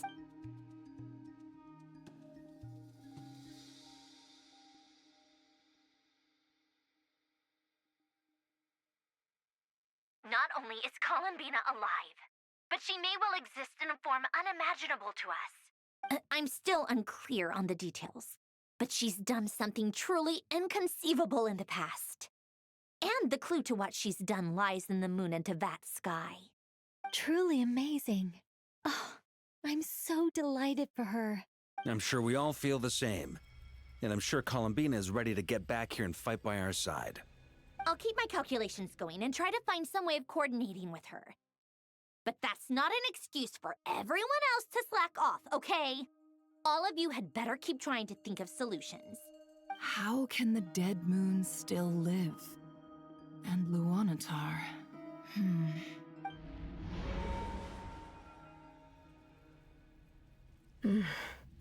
It's hard to believe that's what will happen in the distant future.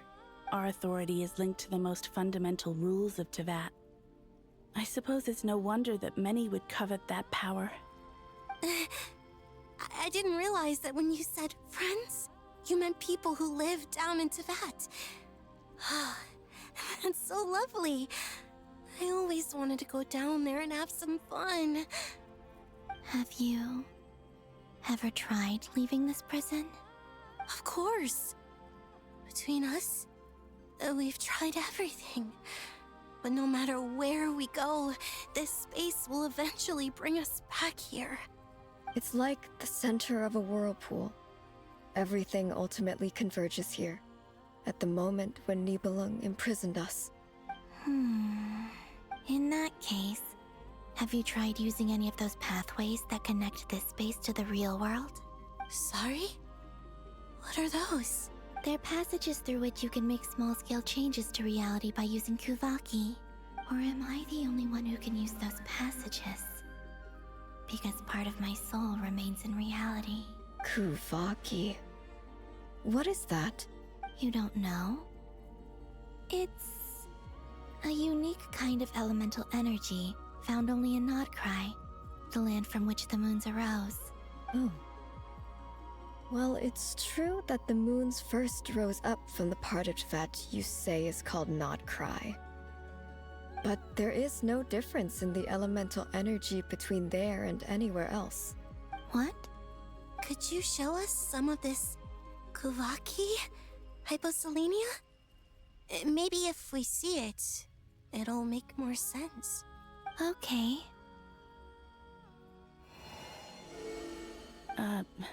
Isn't that just your power? What? But it's everywhere in Nodcry. In the air, in the land. Even the creatures who live there have adapted to its influence. How curious. This Kuvaki certainly did not exist anywhere in the world before we were imprisoned. Let alone influence living creatures. So, how exactly does it affect them anyway? Can they float in the air like us? This is so strange. Why would their reality differ so much from mine? Columbina, you're looking for more than just a way out of here, aren't you? Yes. If I am to help my friends, I will need tri-lunar authority on par with that of our foe. You mean... you'll need our power? This sounds extremely risky. The three moons' powers are not mutually compatible. Concentrating them into one goddess will be a very painful process. I know. But I'm willing to take that risk. Even so, let's say we successfully transfer our authority to you. How will you take it outside this prison? Niblin constructed this realm specifically to prevent us from using our powers to interfere in his war. No moon goddess can leave this place alive. What if I don't leave alive?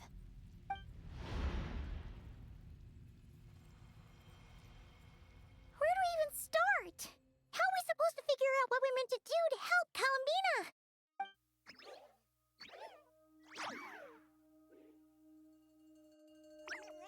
Columbina, what do you need from us? If she really got to the beginning of time in there, how do you think she'd leave us a message? You don't think she'd write it down on a stone tablet somewhere in the hopes that we'd find it, do you? Seems unlikely. Columbina may not talk a lot, but she thinks deeply about issues like this. Let's review what we know. This is the Columbina who fought alongside us against the Raihir of Solnari, and with whom we celebrated Moon Prayer Night. She knows our personalities, our ways of doing things, even our unique strengths and abilities. So, if she wanted to tell us something from a long, long time ago, what would she do? Oh.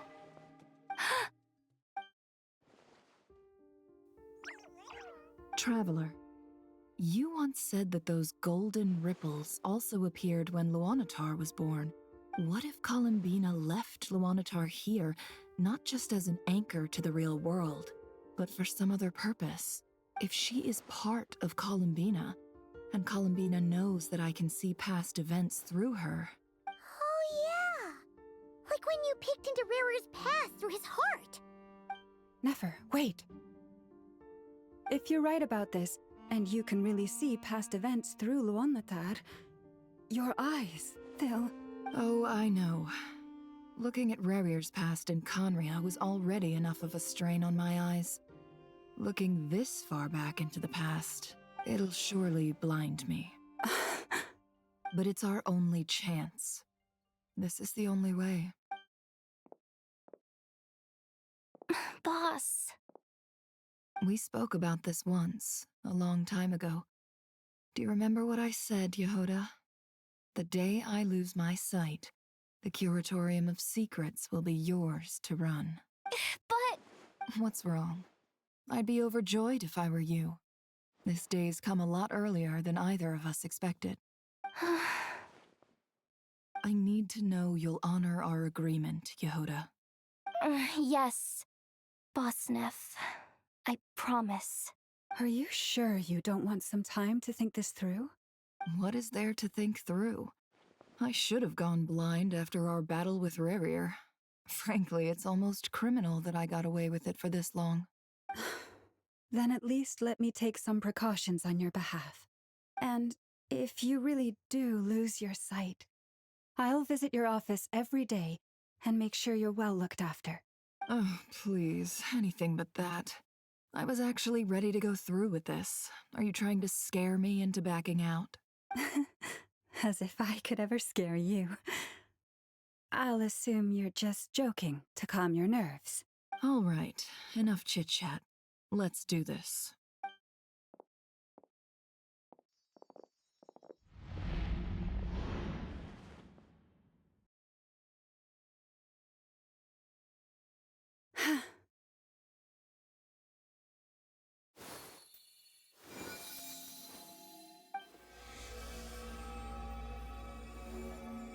All done.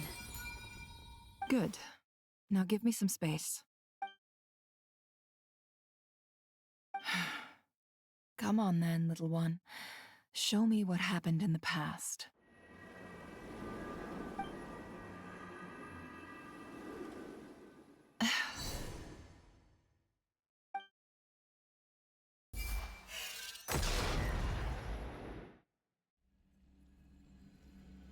Between the Trilunar Authority, Kuvaki, and the soul-surviving moon, the Frost Moon, I think I might know how to get back.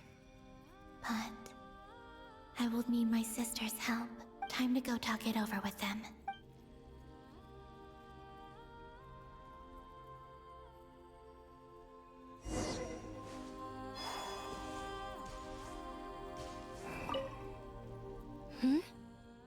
Have you decided what to do? I hope it's not too dangerous. You really scared me when you said that thing about not leaving here alive. Come on, let's go find the other two.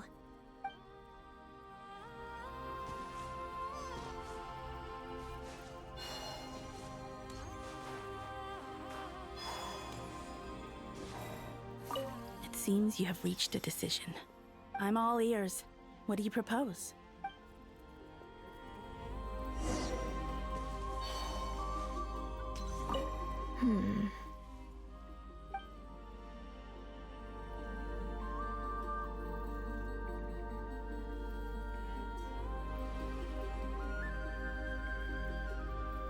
Have you figured it out, Columbina?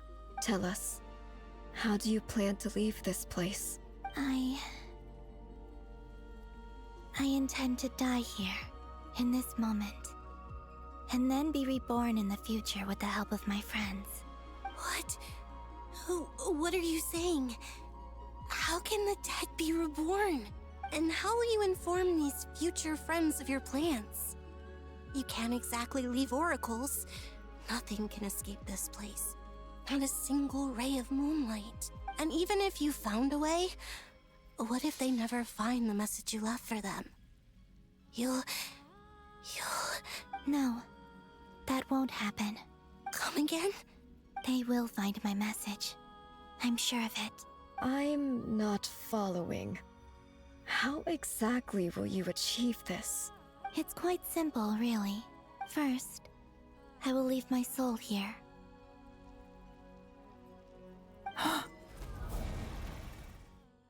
I see it. Your soul? You mean your divinity? Yes. I once left a portion of my soul in the future. One so small that this prison barely noticed anything. In this very moment, she can resonate with my soul across time. When the time comes, I believe that she can serve as an anchor to pull my soul from here back to the future reality. Just as gravity connects the world to the moon. Exactly. In the future, where I came from, the moon has been cast beyond the false sky, but I can still feel that it is there. In a similar way, I can feel a connection to the soul fragment I left behind even now. My friends can use it to detect my presence. But how do you just leave your soul here? Is that even possible? On my way here, I met an ordinary mortal who entered this place long before I did. Her body is long gone, but her soul remains. And before that, I encountered an old enemy whose entire soul survives here intact, while the power that once corrupted his body has faded away.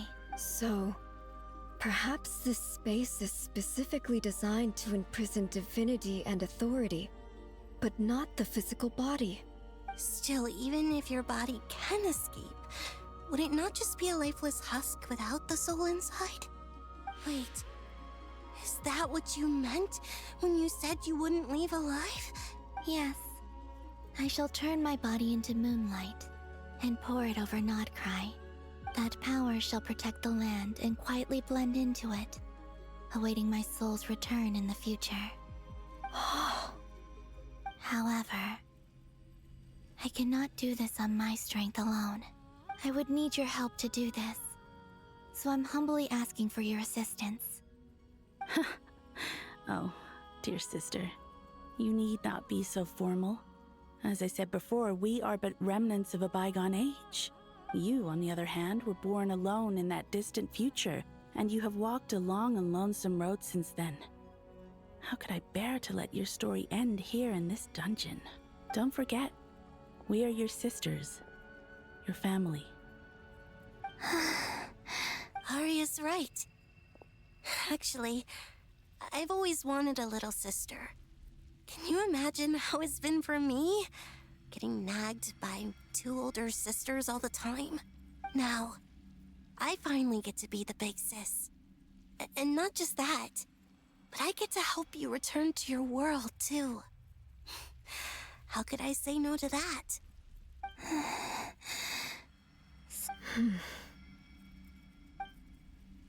Canon?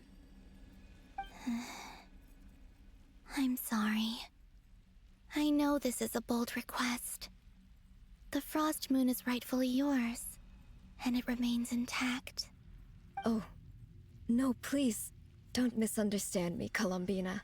I was just thinking back on the years that the 3 of us once spent together. You cannot imagine how happy I am to hear of the future world you describe. The Frost Moon Scions, your lovely, kindly friends. For the 3 of us, whose purpose in life was to maintain the peace in Teyvat, it is a great relief to know that the people of this world live in such an abundant future. If your plan can save them, and save Notcry, I will gladly give you all that I can. Besides, the 3 of us have been together since the day we were born. I could never abandon them to live on alone without them. Canon. Still, I do have one question I would like to ask you before we proceed. Certainly. What is it? Why do you cover your eyes? Yeah, I was curious about that too. But it seemed personal, so I didn't want to intrude.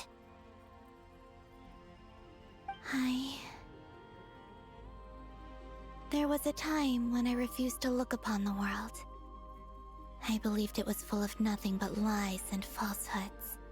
I wished to hide my feelings, seal my heart, until I could return to my true home. I see. Perhaps that decision saved you from ever having to see the false sky again. But at the same time, you likely missed out on many true and precious things, like the smiles on your friends' faces. Promise me this, Columbina. When you return to the future, open your eyes, take a look at the world around you, and see your friends. I'm sure that you know this already, given that you long to return, but that is your true home. Give me your hand, Columbina.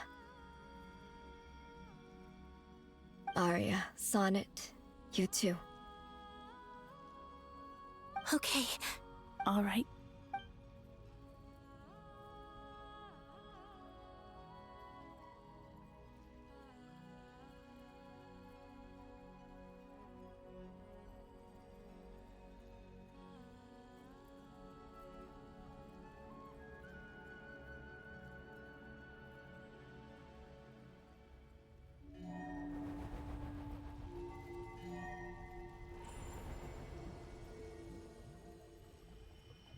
We once were the songs sung for eternity, but now it is you who must continue to sing. We once were the tides in the great river of time, but now we subside, and you arise. We were the messengers of madness and inspiration. But now, the lies have faded, and your truth must endure. We are souls awaiting the sun. You must return to be with those who smile when they see your face.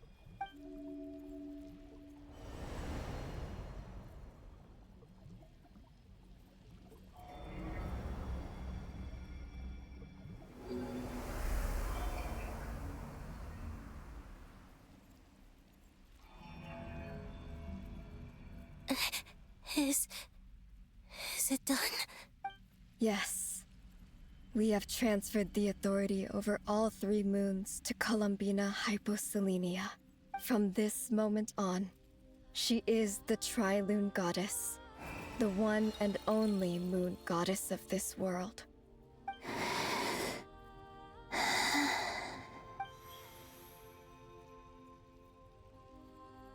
Thank you.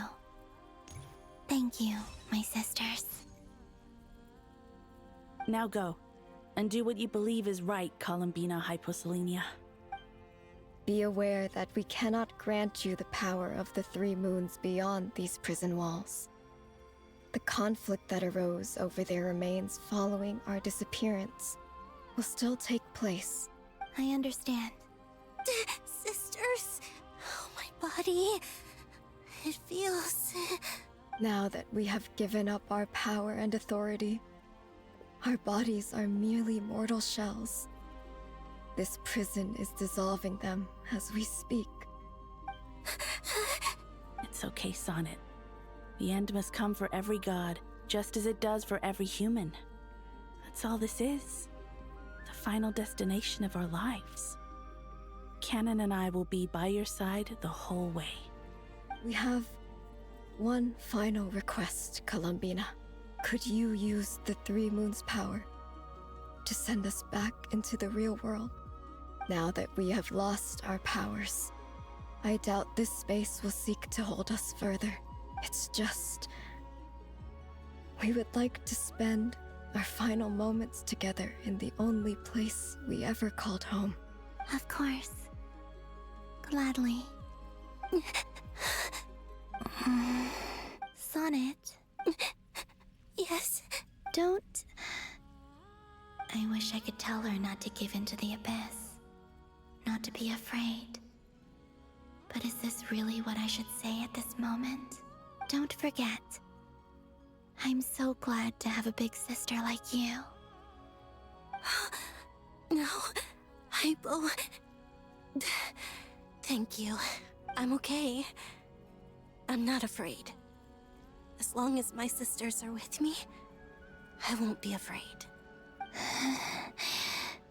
It looks like this is goodbye, sisters. Goodbye, Columbina. Take care of this world in our stead. I will. And now, it's time for me to bid farewell to my body, too. May it become the moonlight that keeps Nodcry company through the long years ahead. So this is why Nodcry was not always home to Kuvaki. It only appeared after I poured my body out upon this land. And only this land.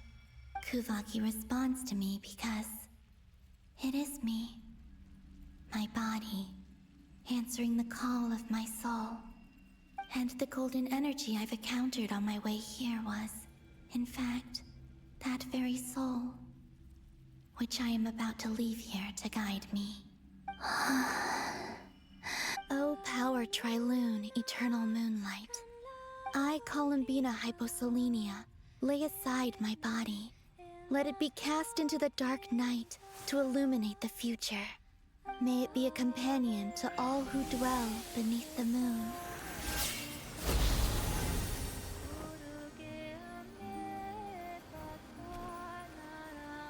Until the time comes for me to return home.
allowed to see that? Is anyone? Oh, can you still see? How many fingers am I holding up? I see 2 fingers, and a look of sheer terror on your face. Truly astounding, Miss Nefer. Your eyes have glimpsed the very ends of the world, and yet they remain as sharp as ever. Or is the credit for this miracle due to Miss Lauma? It seems that even time itself is no match for your medical skills. Surely you jest, Mr. Flins. I suspect we have Columbina to thank. She must have realized the immense toll that the ritual would take and purposely set aside some of her power in the past to protect Nefer's eyes when this moment arrived. There is always a great price to pay for witnessing the truth, but it seems that this time, Columbina has shouldered that burden on our behalf. She chose the perfect method of getting a message to us. Though her eyes were always shut, she was clearly so perceptive. She knows us well. She knew exactly how we would think and what we would try. Despite being separated by time and space, we're seeing the same possibilities and seizing the same opportunities. We still don't even know if she's okay right now.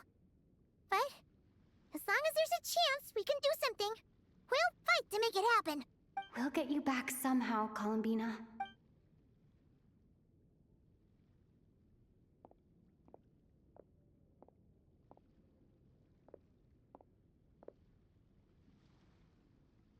Well, based on the information we now have, let's figure out our next moves. Thanks to these gentlemen, we have a much clearer picture of the situation with Dottore. The civilian population has been moved to safety, so we no longer need to hold back. Miss Androne, how are the calculations going? So far, so good. I'll keep seeing how far I can push the system, though. Can't have Hatman being powered down for nothing. There's still a long road ahead. Where should we begin?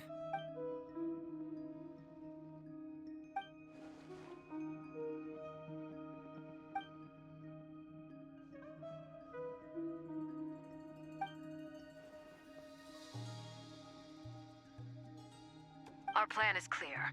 Time is short, so let's get moving. There's just never enough time, is there? Time is the bane of my existence. Ugh. Anyway, I'm gonna get back to work. All right, we'll do our part too. Yeah.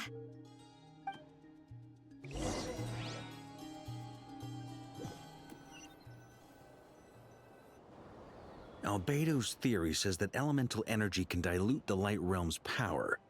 But I'm no expert in building elemental defenses. Sounds like something out of the Advanced Elemental Theory section of the library. Whew. You seem quite troubled. Well, yeah. I mean, who doesn't get a little flustered when they're completely out of their depth? You were the very picture of confidence back when you approached the Hexen Circle. Yeah, I could have been faking it through that whole meeting for all you know. Who's to say I'm not just a ball of nerves in a charming and gregarious package? Oh gosh, really? I'm so sorry, I had no idea. Well, you're all the braver for it. Still, I was much more in my comfort zone than I am here. At least in Mondstadt, you can cry for help from a cliff top and actually stand a chance of summoning Barbados himself. Things have never looked bleaker than they do now. If we don't pull this off, Tevet's doomed, isn't it? Oh, you think so? Actually, yes. Yes, it probably is. It's a shame. Don't put too much pressure on yourself. Tevat has faced annihilation many times in the past, but it also gave us you, didn't it? Hey, don't give me that. It's not like I'm anyone special. I disagree. Every human born in this world is special. We angels have always believed that. In that case, this humble human being has a big favor to ask of you. I thought you might say that. I'm sure Alice, in her great wisdom, sent you here precisely to help us in this difficult time, yes? Well, that has less to do with her wisdom and more to do with my power. Of course, of course. Well, the thing is, these elemental defenses we're about to build, I don't think it's a question of if they'll fail, but when. Durin's findings from his patrols make it clear that Dottore is constantly expanding his territory.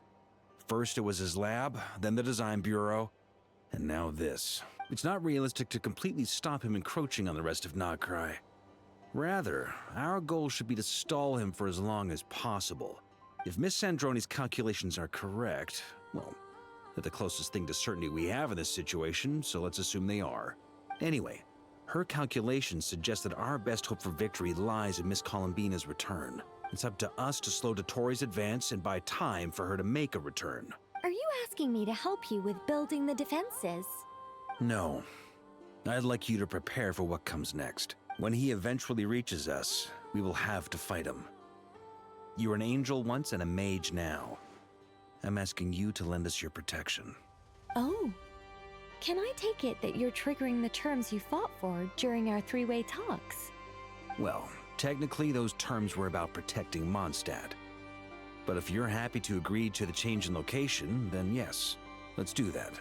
You're cashing in on this much sooner than I'd imagined. Well, yeah. The way things are going, I might not get another chance. Very well. The mages have heard the knight's plea, and we will respond. To tell the truth, Alice and I had already discussed how we might help you all, so I didn't come empty-handed. I always like to be prepared. This is... wow. Yeah. This is great. Seriously, thank you. It's been many long years since I had a chance to dazzle humanity with a little divine intervention. To humbly serve as a reliable and responsible guide. Anyway, Knight of Boreas, please accept this gift in recognition of your great virtue. Go now. May the angel's blessing deliver you safely to your destination.